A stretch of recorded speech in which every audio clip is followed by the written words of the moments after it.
All rise for the Pledge of Allegiance. I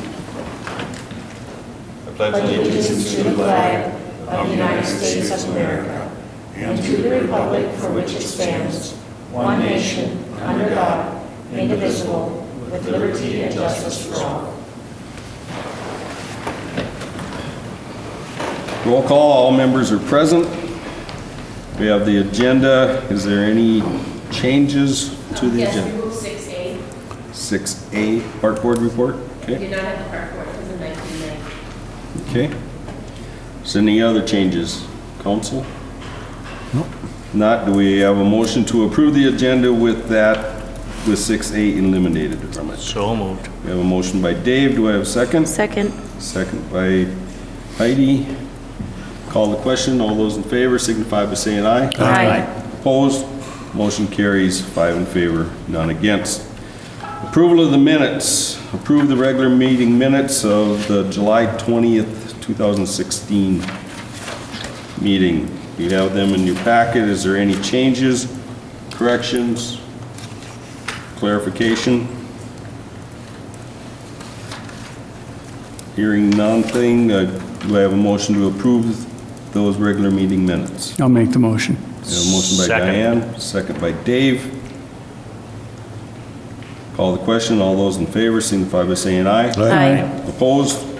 Motion carries 5 in favor, none against. This now brings us to our public open forum. Is there anyone here that would like to speak to the council? Is there anyone here that would like to speak to the council? Is there anyone here that would like to speak to the council? Our public open forum is closed. Public hearings. We do have one public hearing tonight for business subsidy tax abatement. We have a public hearing before us this evening regarding a business subsidy tax abatement. It is our intention that everyone has the opportunity to be heard. If you wish to speak, please sign in on the sign-up sheet at the back of the room. Procedure is as follows. Presentation by staff, followed by questions of staff, then public input. Raise your hand. When recognized by the mayor, approach the podium and state your name and address for the record. State your comments and position. No one will be allowed to speak a second time until everyone has had a chance to be heard. First, we will hear questions for clarification. Secondly, public in favor of the proposal. And third, public speaking against the proposal. After everyone who wishes to speak has had the opportunity to be heard, the hearing will be closed. After closure of the public hearing, the council will deliberate and take action as appropriate. Members of the audience do not participate in the council's discussion unless a majority of the council concedes to hear additional information or questions. The hearing is now in session. Okay, whenever a city offers a business subsidy for private development, it must first hold a public hearing if the expectation of reaching a total cost of more than $150,000, and that is why we scheduled the public hearing tonight. Because if we include the water and sewer extension for the apartment development, that cost could very well exceed the $150,000. The property that we're talking about is the 8.8 acres owned by the city, which cost the city $41,500 when we purchased it a few months back. We've platted the property into 3 lots with a cul-de-sac. 2 of the lots are reserved for the development for apartment buildings. The city bears the cost of the extension of the utilities and construction of the cul-de-sac, and then along with buying the land. And then we expect to reimburse ourselves through abatement of property taxes from the new development. The new apartments will carry a minimum assessment agreement to assure that the value will be there to support the taxes needed to reimburse ourselves. The project is 2 parts. The first lot will be transferred and developed under a certain time frame, and then if the project goes well and meets expectations, the developer may request the second lot, and that option would be released after 5 years. The total cost to the city for this property for all lots, I'm talking with the purchase of the lots and the extent, the platting, the legal, and the extension of utilities is estimated at $250,000. There will be some assessments applied to Lot 1, which is not going to be a part of this development, and also to the existing sixplex for the street development. So there's several pieces of it that are still falling into place. The EDA met today, and they talked about having the maximum be what those qualified costs have incurred. So once we know for sure what our qualified costs are, we would have that number. and that they wanted to limit the maximum numbers of years to 10 years so that it would become on the tax rolls at the full rate at that time. And the payments are not made to the developer, they're made back to the city to reimburse ourselves for our costs. And that they wanted the construction to begin no later than next spring. Now, the developer is saying he'll do it yet this fall, but unforeseen things can happen, and we didn't want to void the contract if that was to occur. The minimum assessment agreement, they had provided to us a minimum value of $2.7 million, and so that's what the EDA is recommending that we stick with. And the transfer of Lot 2, Lot 1 is on the west side along Main Street, Lot 2 is directly below the sixplex, and Lot 3 is further south of that. So the Lot 2 would have a reversion that if they didn't begin development within 2 years, that would revert back to the city. Lot 3 we would hold in our name, and we reserve it for the developer, and if he performs according to the terms of the contract for Lot 2, then he would be eligible to request Lot 3. Then he could develop that. If he didn't do it in, I think it's 5 years, then he would not be eligible to do that any longer. And of course, it's our contract, so we can release it, or he can come and request a release at any time.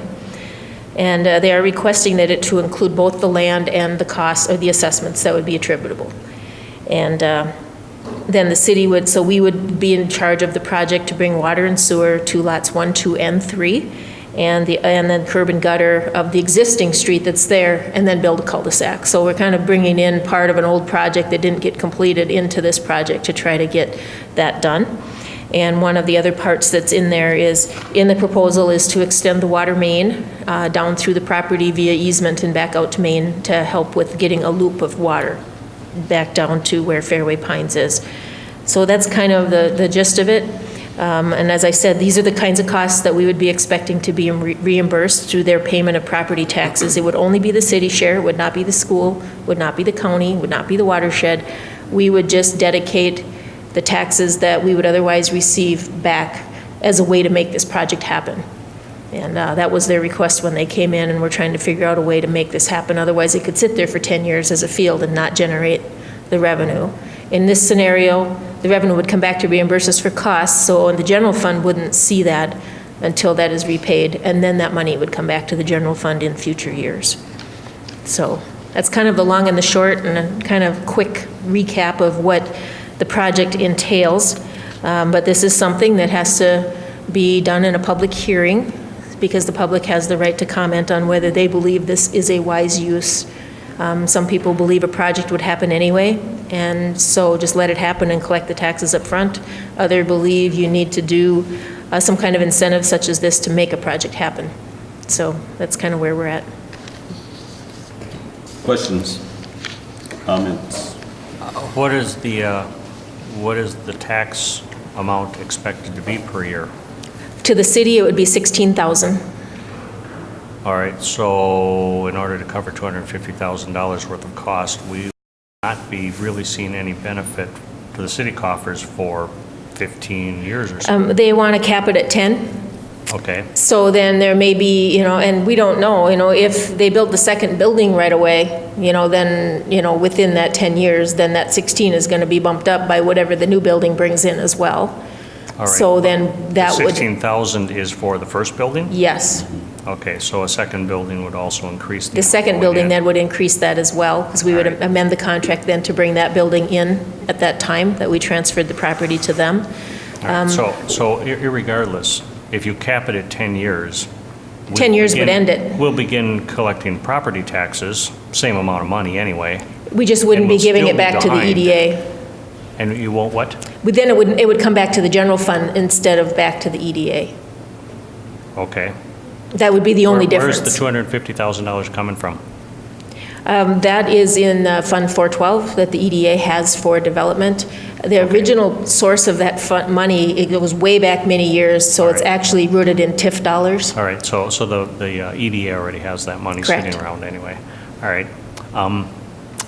And so if they don't get it back, I mean, if we cap it at 10 years and they have not recovered the money, They have two options at that point. We could extend the abatement contract, or we could decide just not to, all right, we can address that. we can address 16 that years at that down the road time. Or whatever. There's All right. there's one other piece to this that's not factored in, is that the city was the buyer of the lot, and at which time a bunch of special assessments were canceled. And depending on the county's budget, sometimes they will give the city back some of those canceled dollars. They usually follow about a year after a sale of a tax forfeit property. Okay. So like now, in July of this year, I received some assessments that were canceled on a tax forfeit property that was sold 3 years ago. You know, so there's the possibility Okay. we'll see some of those dollars, and I assume they would be allocated back to this project, but I don't want to depend on those or rely on those dollars. Okay. Questions? Is there, excuse me, is there expressed interest by the developer to develop on that second lot? Or is this kind of our way of seeing how we can kind of control things a little bit? Or is he or she, the developer, trying to make sure they're going to be successful on their property first? They actually, their intent was to let us give them the whole 8.8 acres, and they develop it as they go. Okay. This was a way for us to not have them just develop a little corner and then hold the rest forever for speculation. This was a way to get your first one going, get it up and running, and then you qualify for the second one. And if you don't perform on the first one, we're not obligated to give you the second one. So this was kind of some control for us. Okay. To make sure that things move along as we're expecting them to. Is this agreement transferable then? If they aren't working out and end up selling that property? If they, yeah, in the contract that they would sign, any buyer of the property would be bound by the same terms and conditions. So it would automatically go with the land. Okay. And the reason we would do that was because we're the ones that are receiving the funding back. If they were receiving the funding back, well, then it's not that big of a deal for them or for us, because it's them that wouldn't be getting the money. Any other questions, comments? The one thing that would change the dollar figure too is if the utilities would pick up the water and sewer, and it would behoove them to loop that water system, because it would benefit them. Plus, at the same time, with that size of an apartment building, they're also making revenue off of that, so if that would be picked up. But that discussion is still That hasn't happened. That hasn't happened yet. The public utility is interested in having the water main looped. I mean, it's important to get a water loop in and connect down by Fairway Pines, and this is a good way to get it there, or to get it partway there anyway. As far as who pays for that hasn't been agreed to yet. Right, right. But that would adjust the numbers on this agreement, or is our payback if that would happen. Correct. All It right. would be the benefit of the city. Just to if it did. clarify, if the utility pays for some of that, it will look good to the city, but the ratepayers in the city will pay that bill anyway. Pardon me? I said, just to be clear, if the utility does that, it will look better for the city. I mean, we won't have that bill to that extent, but the city will pay it. I mean, the people in the city will pay the water bill that covers that cost. So. Sure. Okay, any other questions, comments? Okay. We will then open it up to public input, which we do not have anyone in attendance. I know there's staff here, But maybe. there is staff here that might have a comment they want to come up, right? That small girl crossed the doorway about 3 times.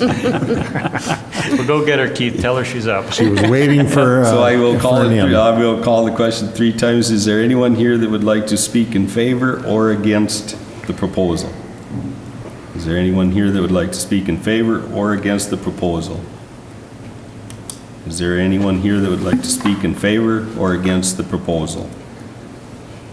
Seeing no one, our public hearing is now closed. We will now bring back our regular council meeting to order. Reports and presentations, EDA report. The EDA met today at noon for their regularly monthly meeting. They just had a few items on the agenda. They did talk a little bit about the Getty Street South project. They had not met since the city council ordered that feasibility study to be done. So that's in the engineer's hands right now. It'll come back to the city council probably in September. They did provide input on the business subsidy contract for the apartment complex that we just discussed. A lot of that was input from the EDA today. And they did review the ongoing racetrack redevelopment. If you've noticed out there, there's a lot of demolition going on, a lot of dirt getting moved around. The building's gone, the racetrack is gone. It's just big scrapers out there right now, relocating dirt. We did meet with the BDPI grant, and I believe I've told you that before, to get a grant application to hopefully cover 50% of the cost of getting the street put down to that property, as well as water and sewer. And then also, we're looking at the shovel-ready certification. Used to cost the city about $8,500 to get a property certified shovel-ready, and that has been reduced to $3,250. And so this might be a really good candidate for that, but we need to get the utilities and everything in there before we can do it. But that's something the EDA will be looking at doing for that parcel. I mean, they also talk about doing it for the Unger land across the street, and we've got some platting work to do there first. So between the two of them, either one or both will probably be shovel-ready. Hopefully the racetrack by this time next year, and we'll be good to go. They had no action items for you tonight. Questions, comments? It's just kind of fun to be on the EDA. I mean, there's a few things going on that require some thought and are good for the community, so. There's a lot of things going on behind the scenes that the general public doesn't see, at least with the EDA, and we're moving forward, but Yep. it's very slowly. It's exciting. So. 7A, action items, approve RFP for comp plan update. At the last city council meeting, the council tabled the RFP, and they wanted some clarification on numbers of meetings and types of things that would be required on the scope of the project in order to try to reduce what we would anticipate the estimated cost would come in for this. And so we did take another look at it, kind of looked at what we expected for each chapter to happen, more of a review and update style versus develop style. And so I did talk to our city engineer about it, and then looking at some ways that we could work to maybe potentially have a lower cost. We still don't know what it's going to come in at, but the page 2 and 3 of the comp plan are the 2 pages that replaced those other pages that had all the meetings on it from before, if you recall that. So those were taken out and these were inserted. The balance of it, the selection and all that remained the same, because that's not really part of the comp plan update. That's just how we're going to select the correct people. And if you have any comments or questions on it, any more clarification you would ask, I mean, we can certainly take another look at it. It can go back to the Planning Commission if you like, or you certainly can allow us to move forward right now and request the RFPs. Questions, comments? The only question I got is we're planning on this not being finalized and back to the council until March 31st, 2018.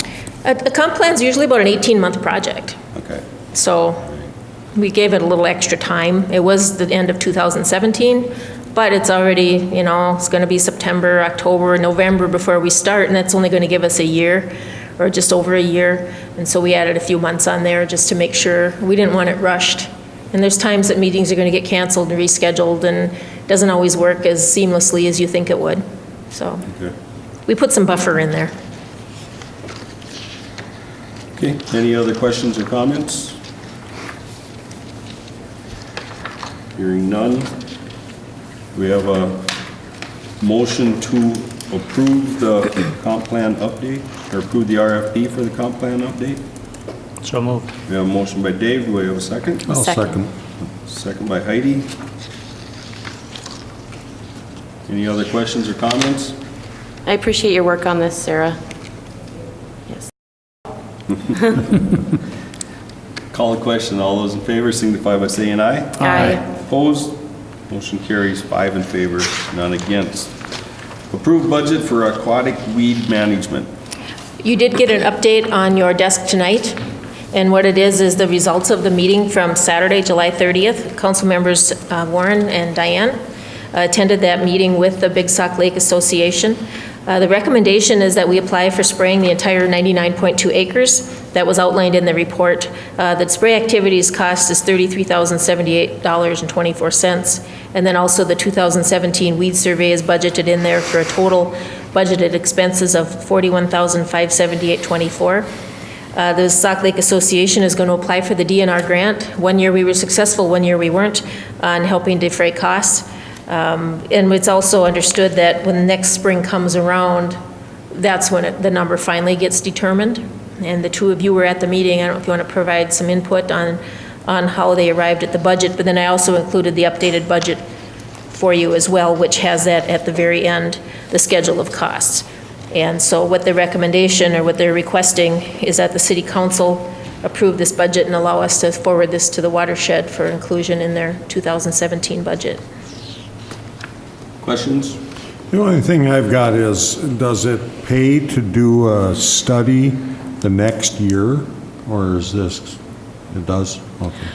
I would only say it does, because my issue with this is the 2016 spraying season decreased the weed population by 10%. Okay. So if next year they're going to spray the whole batch, does that guarantee 100%? Does that guarantee any other weeds are harmed, or does that say other weeds are harmed? Do we want to, I would feel better having an assessment of the whole lake if they're going to spray all 99 acres, to have, again, an assessment that says, because if you look back to the reference of the survey, for reasons unknown, that the lake was weed-free, for reasons unknown. Oh, yeah. So maybe this would be our charter, our chance to say, well, does this truly affect other weeds in the lake, because it is a moving body of water? One of the issues there is they're never going to get rid of all the weeds, mainly because they can't go within 150 feet of shoreline. There is curly pond leaf within 150 feet of the shoreline, and we cannot go within that close to shore. So basically, if there's any seeds that are with the flowing body of water, like you said, come out of that 150, it's going to go into the main lake. What they're basically trying to do is keep the channels open, and the survey just identified it. The DNR will come in and look at it and say, no, you stay away from this area, like they've done before. First year, actually, they said, go ahead and spray the whole thing, and then now, ever since then, they haven't given. Well, you say No, ever last since, year was but last full year was the access. only year. It's Yeah. only been one Well, year, so if they gave it all last year, they have never Well, denied any of it. before they ever started with this process, they did. Well, weed cutting, they may have Yeah. done something with, but spraying, they've not limited ever. But as far as totally eliminating the weeds, I don't think that'll happen, because unless Well, it's a landowners, Well, I hope not. well, they can, Well, it's a For river, they're reasons gonna come in unknown. again. well, the Yeah. property, It's happened the before. property owners can apply and eliminate their area straight out 150 feet if they want, but that's totally separate from here. I don't know how many would do that. The concern that was also brought up is whether or not we're gonna spend the whole budget in a few years. And they are, well, they said that they don't plan on that happening, mainly because of the DNR has been, could restrict them to what areas they're doing. Plus the grants that they get defray some of the costs, so they think it's gonna last for a while.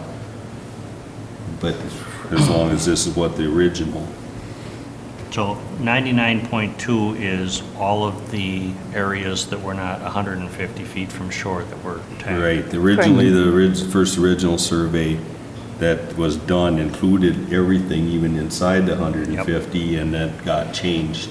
So the 99.2 acres is outside that 150 foot Yep, all right. measurement. And as far as the weed survey, I guess it's been my understanding that they don't have much choice in that. Right, They have to survey the lake. as far as the And you can't just cost. survey part of the lake.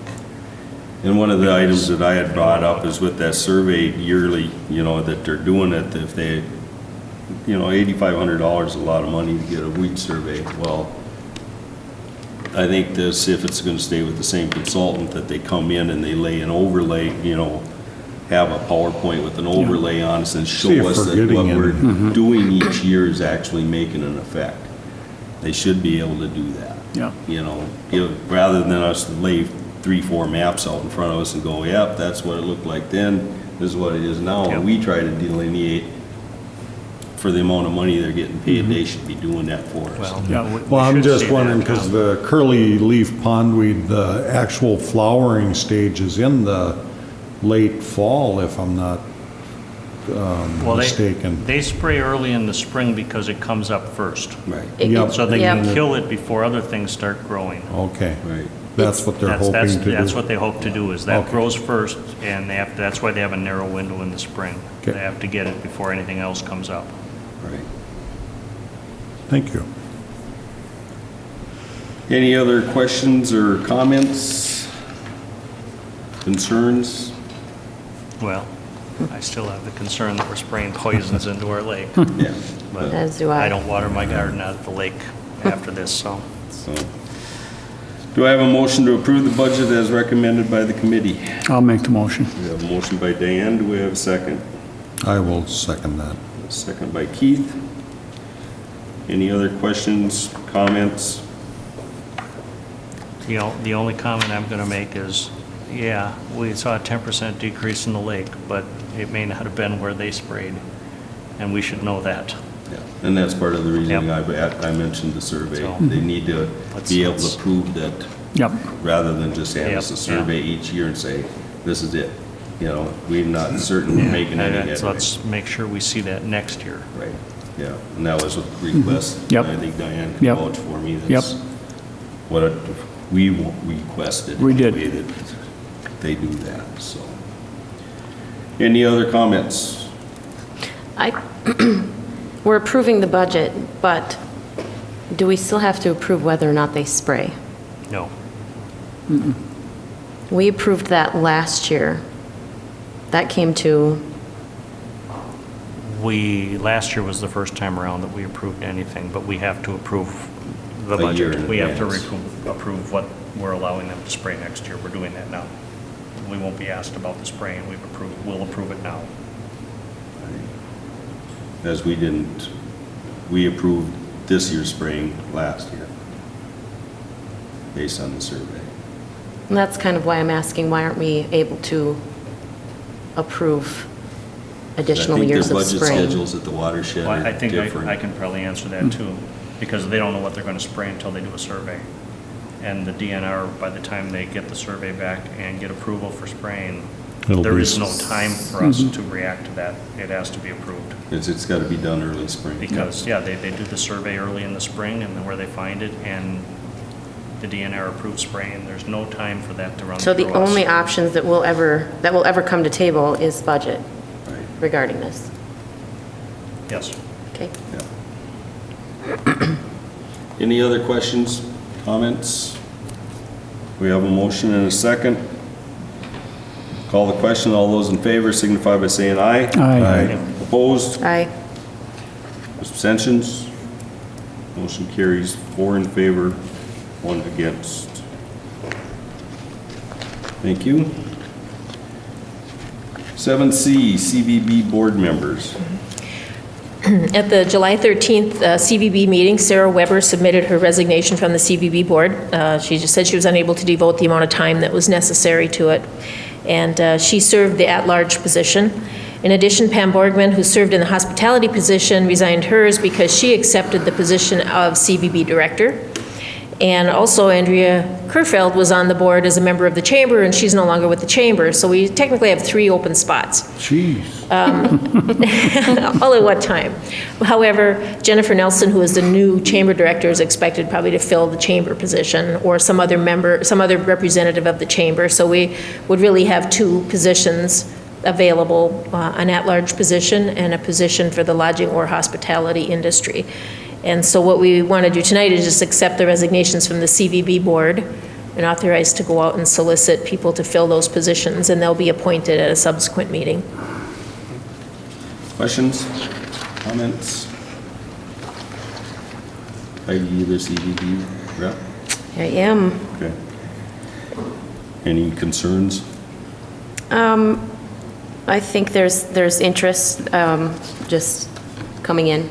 I don't think we'll have a problem Okay. filling these positions. Okay.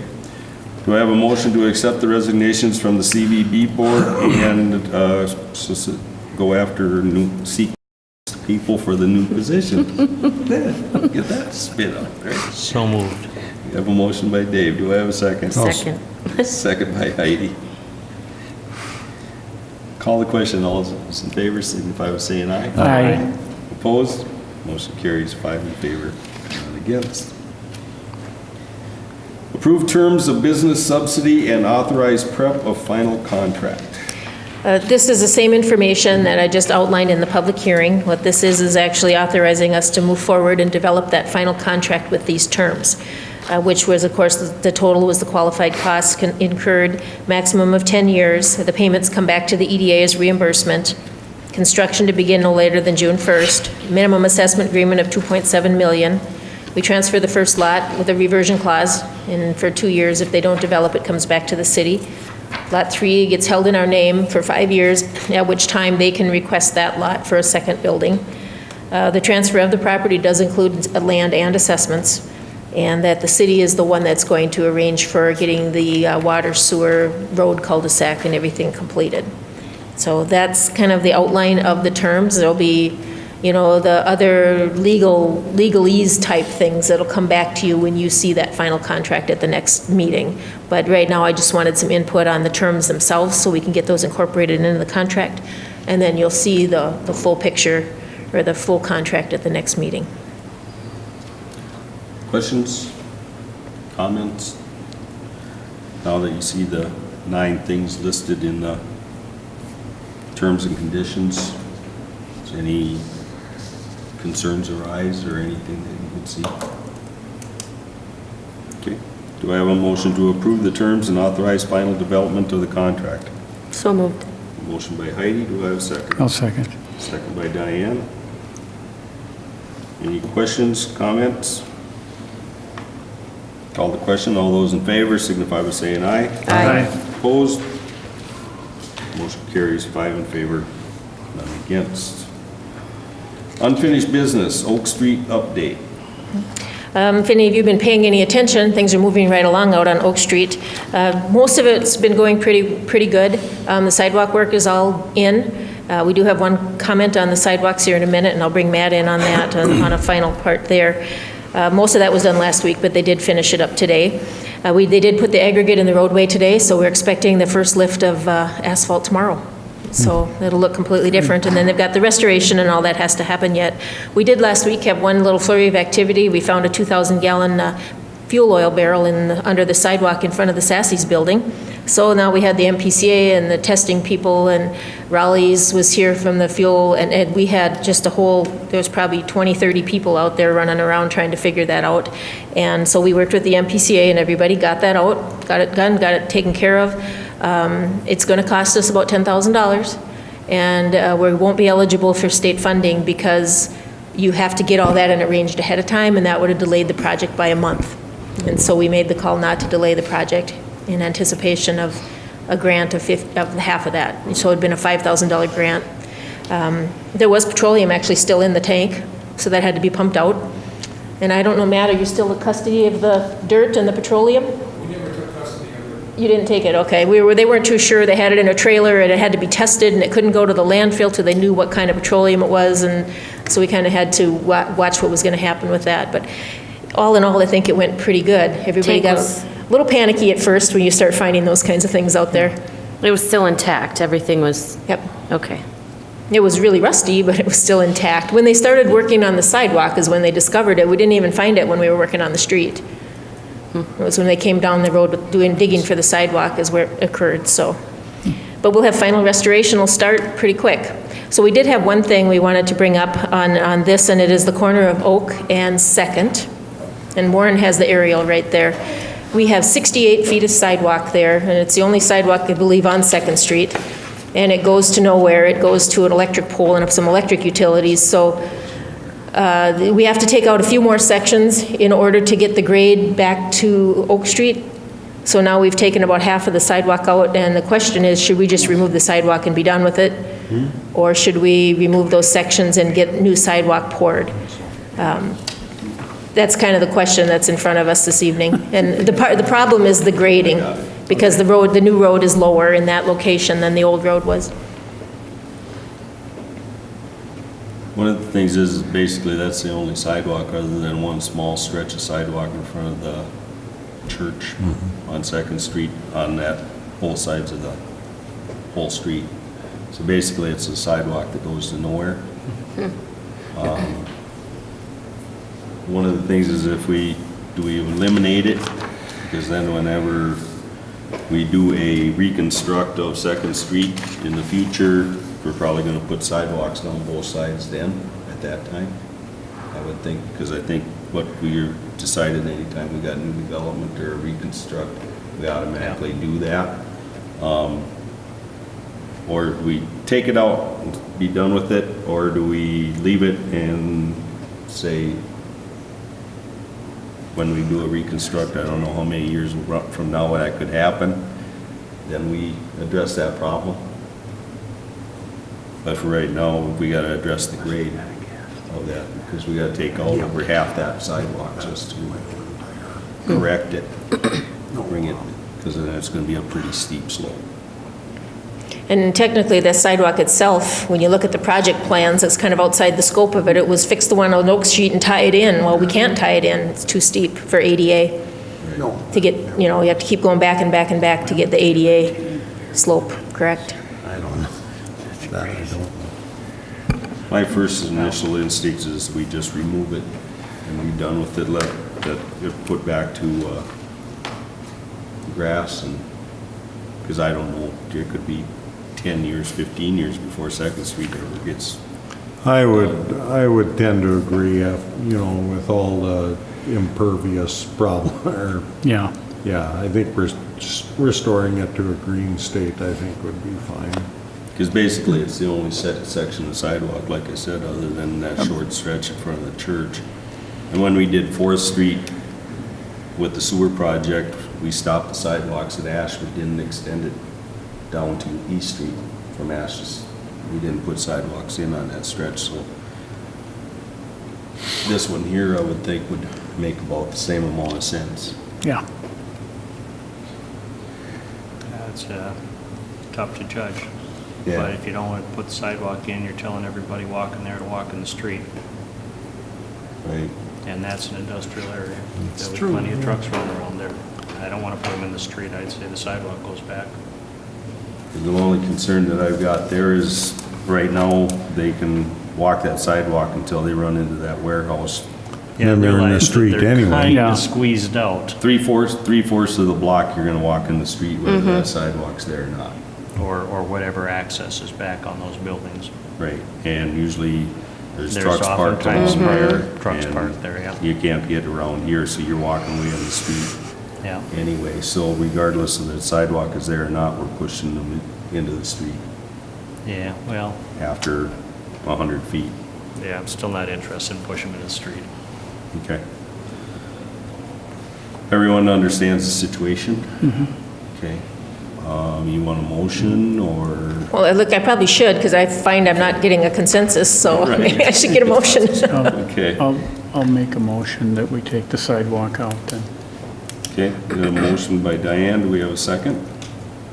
I'll second that. We have a second by Keith to remove the sidewalk. Any other questions or comments? Hearing none, I can see both sides of this, but for right now, I think that just the extra expense and bringing it down to grade for right now, and then to push them out into the street after 100 feet, Misleading. it's misleading, right? So, any other questions or comments? Otherwise, I'll call the question to, we have a motion to remove the sidewalk. All those in favor signify by saying aye. Aye. Opposed? Aye. Motion carries, 4 in favor, 1 against. Thank you. New business, meeting schedule for September. Just wanted to talk to you about the meeting schedule. We have to have the preliminary levy certified to the county prior to the end of September. So that means by the second meeting in September, we need to have the levy done. Last year, what we did was we didn't have the first meeting, the first Wednesday in September. What we did was we had it the second week and made that a budget meeting. So we still had 2 meetings in September. We just had a budget meeting and then a regular one. So I'm asking, do you want to do that same schedule this year? Or do you want to have a meeting the first Wednesday, the second Wednesday, and the third Wednesday? We kind of like to use that first week to get the finance committee's input. So I wouldn't want to do the budget the first Wednesday. I'd like to have that a little later so we have time for the finance committee to get together. Could the first Wednesday be the finance committee to look at the, We could make the first Wednesday the finance committee, the second is a budget workshop, and the third is a council meeting. because basically looking at our agendas, they've been fairly light already, so if we did eliminate the first one, let finance committee look at budget that night, and then the second meeting, or second Wednesday, we could do the budget, and then have our normal agenda or whatever. on I'm the- open to either way, but I just have wanted our to get your normal input on agenda that. On the third, and then, That's fine. I know I won't be here. I'm out of state actually on the 21st for the council meeting. But if we get our meeting, but our budget budget meetings stuff will ahead of time, basically yeah. be covered before we get to that point, if that works. But is that okay with everybody's Yeah. schedules, or Yeah. someone else? Sounds good to have a me. better idea? Make it work. Okay, Okay, all right. General consent, then we'll fine. go with that. That brings us to our consent agenda. We have a schedule of claims, unpaid claims of $112,559.56, and paid claims of zero, so the total comes to $112,559.56. We have resolution number 2016-56, resolution accepting contributions from the men's card playing group of $174.38 to be allocated to the senior center. I want to thank the men's card playing group for their continued support and contributions. We have a request from Missy Terrace, DBA Mustang Bar 3 Incorporated, for temporary extension of premise permits for a grand opening with music on September 9th and 10th, 2016, in the back parking lot from 8:30 PM to 12:30 AM. Is there anything anyone has to comment on as far as the consent agenda? If not, do I have a motion to approve the consent calendar as presented? I'll make the Motion. motion. I have a motion by Heidi, second by Diane. Any last comments? Call the question. All those in favor signify by say aye. Aye. Opposed? Motion carries 5 in favor, none against. Informational items. Just have a couple, the 2015 TIF reports, they have to be filed by July 31st of each year. Those have been done. We do have a disclosure statement that gets published every year, and that will be in the Herald on the 11th. The DNR Trail Grant, I'm not sure if I had told you before, but we were not successful in that. That was for the snowmobile for the cross-country ski trail behind the school. We're not selected this round. And also, I told you this, I think, part of the EDA report, that we are in the process of formalizing the BDPI grant for the racetrack development. So just a little bit of informational things, and that's all I have. Okay. Any questions on those 3 items? That brings us to the end of our agenda. Do I have a motion to adjourn? Motion to adjourn. Motion by Dave, do I have a second? I'll second that. Second by Keith. Call the question. All those signify by saying aye. Aye. Opposed? Motion carries 5 in favor, none against. Meeting adjourned.